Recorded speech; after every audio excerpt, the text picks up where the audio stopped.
not the most moral. They are simply the most strategic. They shake your hand while calculating your weakness. They wear kindness like a costume, smiling only to disarm you while they prepare to take your place. Principles to them are tools, not truths. And you? You've been told to play fair. That fairness is noble, that it gives you honor. But fairness is not a weapon, it's a leash. And while you're kept obedient, predictable, waiting for your turn, those less worthy but more daring leap ahead, carving out positions you thought you were working toward honestly. This isn't new. Centuries ago, Machiavelli wrote for men at war, men surrounded by enemies, where hesitation meant death. He taught them how to twist loyalty into obedience, how to wear virtue like armor, but use it like a sword. He didn't write fiction. He wrote instructions, not outdated instructions, eternal ones. This is not a call to cruelty for its own sake. It's not nihilism. It's a survival guide. You cannot let another man's sense of morality dictate your destiny. The world doesn't care how kind you are. It cares whether you get results.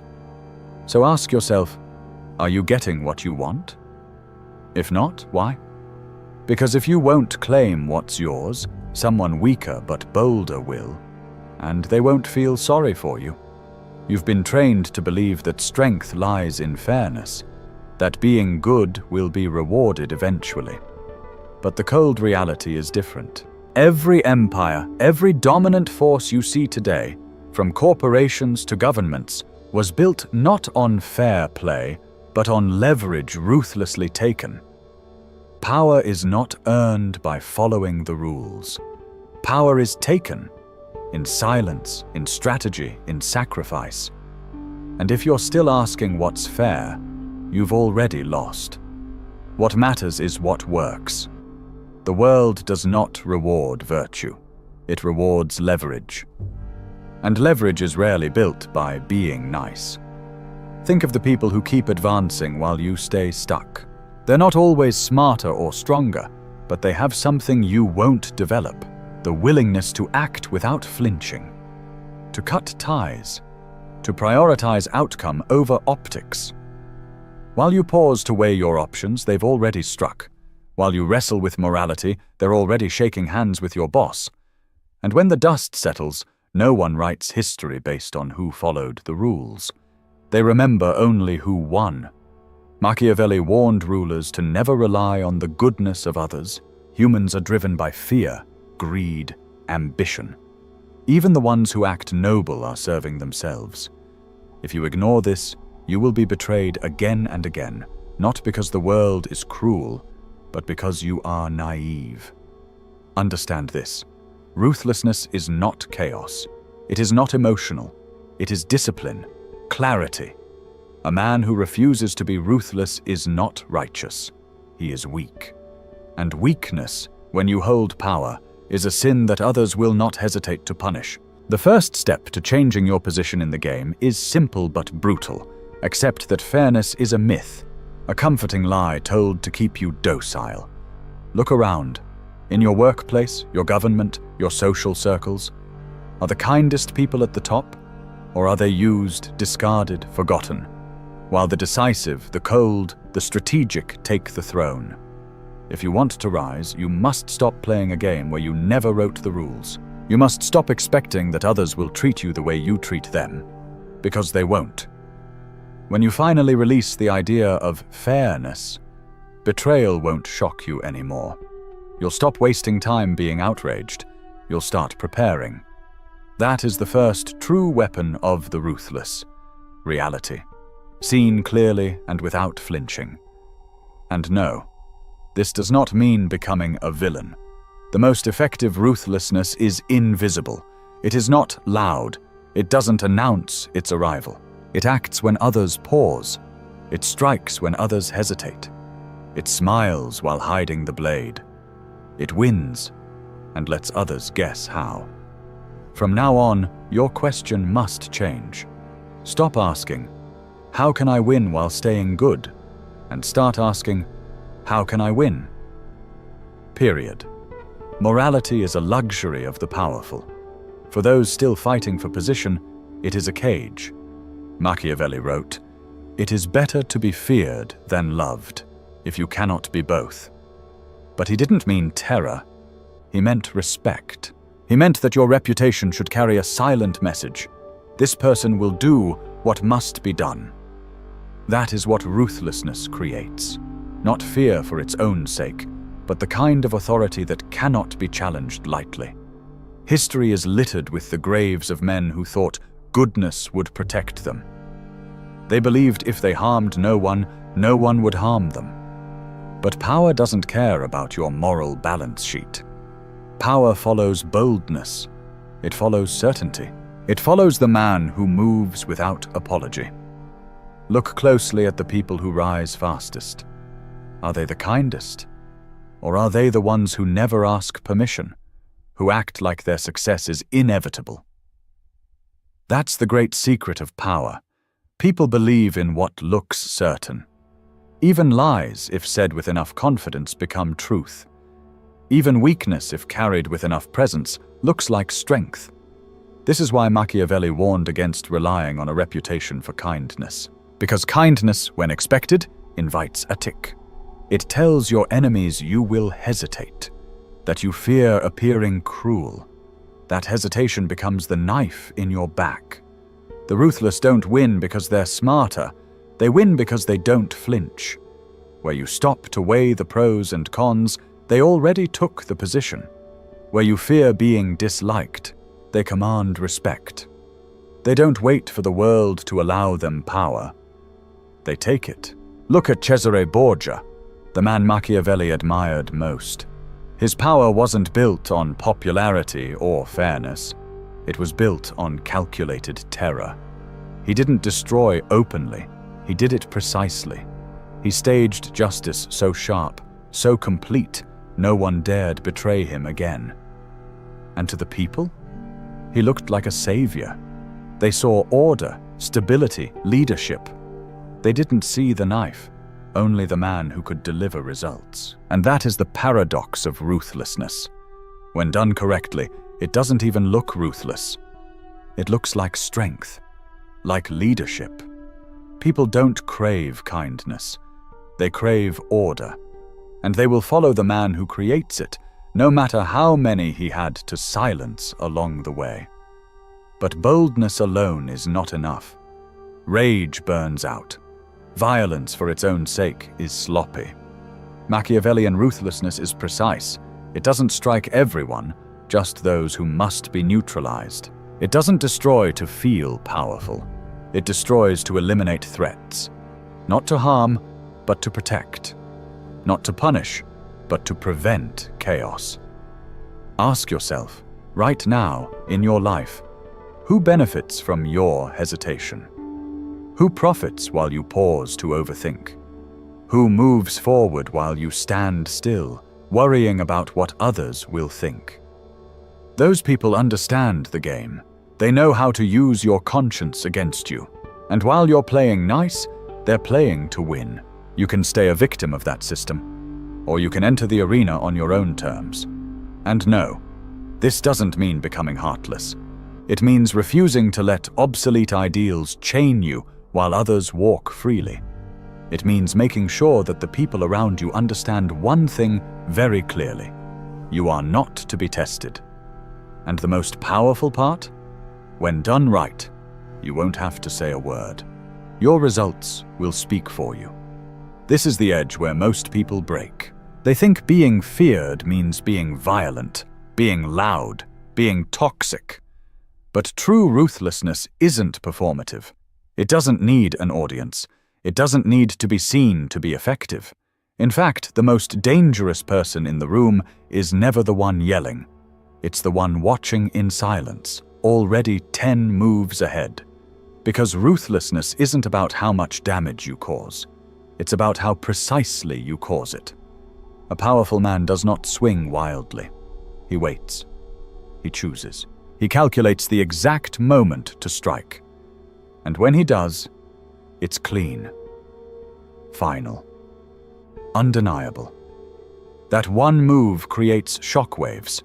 It silences not just the target, but everyone watching. You don't need to destroy 10 people when removing one sends the message. And that's the elegance of true strategic cruelty. It's not chaos, it's concentrated control. A single calculated strike that prevents 10 future betrayals is not evil. It's efficiency, it's survival. In war, the general who wins the first battle thoroughly rarely needs to fight a second. In life, it's the same. So ask yourself, who in your life is testing your limits, knowing you won't respond? Who believes you're too soft to draw a line? Those are the ones you must address, not with noise, with action. The clean break, the cold decision. No second warnings, no drawn-out consequences, just the moment when you decide, enough, because hesitation breeds resentment. Delayed consequences don't feel like mercy, they feel like weakness. The person who crossed you will only learn when the cost is unmistakable. Not petty revenge, not dramatic punishment, just an ending they never saw coming, and never forget. When you establish this reputation, you no longer need to act often. You don't need to raise your voice or explain yourself. The sword doesn't need to swing when everyone can already see it's sharp. Your presence alone becomes a deterrent. And ironically, the more willing you are to act with clarity and finality, the less often you'll need to. Power becomes silent. Authority becomes unchallenged. The greatest rulers in history didn't rule because they were merciless all the time. They ruled because they chose the moment to be merciless perfectly. Once. Decisively. And then let the echo of that one act do the rest. People remember those who act without apology far longer than those who explain forever. But here's the trap you must avoid. Emotional cruelty. The weak lash out from fear, from anger, from insecurity. That's not ruthlessness. That's self-destruction. Strategic cruelty is not driven by impulse. It's driven by intent. It's the difference between a tantrum and a tactic. If you punish out of rage, you lose control. If you punish to teach, to eliminate future threats, you gain it. In your life, this applies in subtle but powerful ways. That toxic friend who drains your energy but stays because you keep understanding them. Remove them, not gradually, not with lingering guilt. One message, one conversation, and it's done. That employee or partner who undermines you openly. Cut them off. Don't give warnings they've already ignored. End it. Completely. Because when people learn that crossing you ends in silence, not chaos, not drama, just erasure, they become very careful. You won't need to threaten them. You won't need to remind them. The memory of what happened to the last person is enough. And that's the irony. Being ruthless in the right way means you'll rarely need to be ruthless again. It becomes reputation. Reputation becomes armor. People treat you with respect not because you beg for it, but because they fear what happens when you are disrespected. But understand this clearly. Cruelty, used carelessly, is poison. Used correctly, it's a scalpel. The goal is never to spread fear for its own sake. The goal is to eliminate threats so efficiently that peace becomes your natural state. And in that peace, you reign. Yet power isn't just in action. It's also in perception. What people think you're capable of is often more important than what you actually do. Which is why, to be truly untouchable, you must master not just strategy, but narrative. Because power doesn't live only in what you do. It lives in what people believe about what you do. A king falls not when he loses a battle, but when he lets others define the meaning of that loss. When he lets enemies speak first. When he allows the crowd to whisper doubt before he speaks strength. You must never let others tell your story before you do. That's the second edge of ruthlessness, controlling the narrative. Controlling perception is how power lasts. The world rarely sees truth. It sees the version of truth that is told the best, told the earliest, repeated the most. So don't just act. Frame your actions. Tell the story before anyone else can. Betrayal? Frame it as necessary justice. Conquest? Frame it as defense. Elimination of a rival? Frame it as cleansing corruption. People don't need the truth. They need a version that fits their hopes and fears. And if you give them one, they will spread it for you. Machiavellians understand this deeply. They don't deny what they do. They embed it inside a story no one wants to challenge. When someone tries to expose them, they don't argue. They laugh. They discredit. They plant seeds of doubt so thoroughly that the truth starts to look like the lie. This is how the ruthless operate. They win in action and then win again in perception. Because when you control how you're seen, you control how you're treated. More importantly, you control how your enemies are seen. Make them appear reckless before they act. Make them look cruel before they even lift a hand. That way, when they finally strike, the world says, "I knew it all along." That's real ruthlessness. Not just crushing a rival, but shaping the meaning of the moment before it happens. If your moves don't have shadows, narratives attached to them, then you're leaving your power on the table. Because in this game, every action has two layers, the move itself and the story behind it. And if you let someone else write the story, you've already lost half the battle. Power is not seized once. It's maintained every day through what people believe. You may win today's fight, but if the story makes you look unstable, brutal, chaotic, you'll unite your enemies against you tomorrow. But if the story paints you as necessary, as inevitable, as wise, then even those who hate you will hesitate. They won't attack you, not because they love you, but because they fear the crowd's judgment more than your sword. This is the deep game, where rulers operate, where every move is layered and every step echoes louder than the act itself.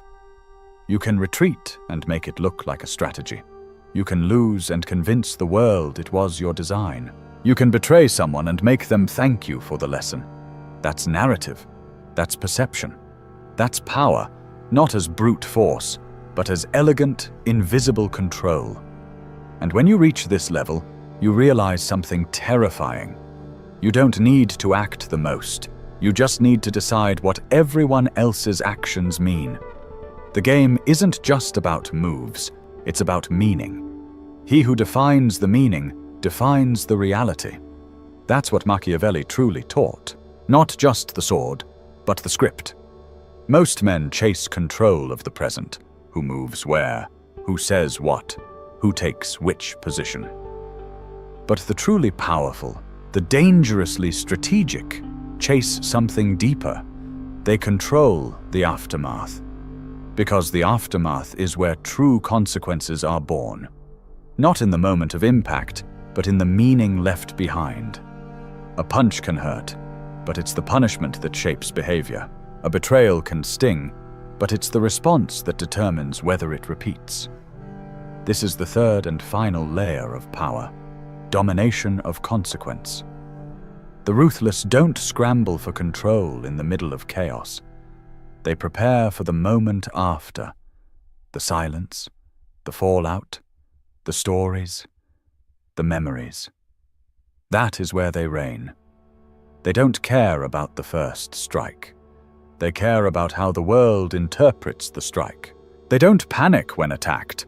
They already know whether the attacker will rise as a hero or fall as a cautionary tale. And they make sure the answer is always under their control. History proves it.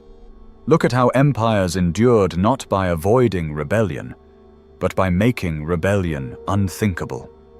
Not just through fear, but through punishment so absolute, so devastating, that even the thought of defiance froze the blood. Rome didn't just defeat its enemies on the battlefield. It erased them, burned their cities, salted their fields, rewrote their names. The defeat didn't end in pain. It ended in non-existence. And that, Machiavelli understood, is real power. Not pain, but permanence. When you write the final chapter of your enemies, no matter how loud they shouted before, they become nothing more than a footnote. So ask yourself, when someone crosses you, who writes the ending? Is it them? Through public shaming, twisted narratives, silent sabotage? Or is it you, clean, cold, and irreversible? If the answer is not you, you're still playing the surface game, still reacting, still hoping, still wishing the world would play fair. But power does not respond to hope. It responds to control. You must be able to decide, without noise, what happens to those who betray you. You don't need to scream. You don't need to beg. When the time comes, the consequences should be so well prepared, so elegantly brutal, that they unfold without resistance. Perhaps your enemy is left in uncertainty, never sure if or when the hammer will fall. Perhaps they lose everything in one stroke: reputation, position, opportunity, without ever hearing your voice. Perhaps they simply fade, isolated, exiled, forgotten, and everyone watching understands why without you ever needing to explain. That is authority. But to achieve this, you must plan ahead. You must build leverage while things are calm. You must gather what others dismiss: secrets, obligations, dependencies. You must build relationships where loyalty isn't based on affection, but on need.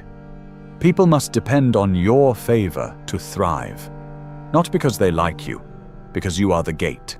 And when someone dares to cross that gate, you don't chase them down with anger. You simply remove the ground beneath their feet. This isn't cruelty for cruelty's sake. This is design. This is stability. This is how you make your power self-sustaining, not just in what you do, but in what people know you're willing to do. Because when people know that betrayal equals annihilation, not noise, not drama, but irrelevance, they no longer need lectures. They obey the rules you set because they understand that you don't bluff. And that, ironically, means you must act less. The more real your consequences are, the fewer times you need to use them. The world self-corrects around you. This is why the most feared men in history didn't shout. They whispered, they smiled, and the crowd stayed silent. Not because they were kind, but because everyone remembered what happened the last time someone mistook kindness for weakness. Your name must carry that same weight, not from boasting, not from threats, from memory, from example. But here's where most fail. They let emotion dictate punishment. They act out of anger, and anger leads to error. They punish too soon, too loudly, and in doing so, they look unstable. When people fear your emotions more than your mind, they stop respecting you. They start waiting for you to self-destruct. A true operator punishes with calm. He waits, watches, listens. He calculates the blow that ends the threat and teaches the audience. Because remember, punishment is never just for the offender. It is for everyone else watching. One well-executed example replaces 1,000 warnings. This is how you prevent future betrayal, by showing that the cost is not only high, it is unbearable. That's the price you must be able to set, again and again. A price so brutal that those who witness it never consider defiance again. This requires emotional distance. No panic, no need for revenge, just one cold principle. What happens to those who test me? Until you can answer that question with absolute certainty, you are not truly powerful. And you must make sure you decide that answer. Never leave your punishment to chance. Never let public opinion or some authority above you determine what happens to your enemies.